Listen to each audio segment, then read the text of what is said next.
আসসালামু আলাইকুম everyone, I hope you all are doing great. So আজকে আমরা দুইটা লেটারের উচ্চারণ ক্লিয়ার করব, যে লেটারগুলো আমরা প্রনাউন্স করার সময় আমরা বলে দিতে হয় আমরা কোনটা বলেছি।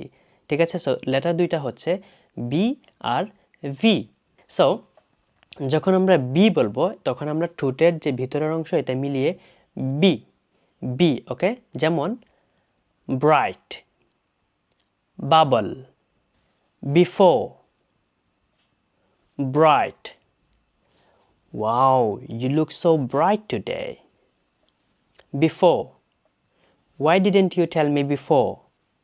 Bubble. Nice bubbles. ঠিক আছে, এটা হচ্ছে বি। এখন আমরা ভি এর উচ্চারণ শিখব। ভি দেখেন, উপরের দাঁত নিচের ভিতরের অংশে লাগিয়ে V, very. Thank you very much. Travel, travel, travel. I like to travel অথবা I like traveling. Voice, voice. You have a very good voice. He has very nice voice. Very nice voice. ঠিক আছে? Thank you.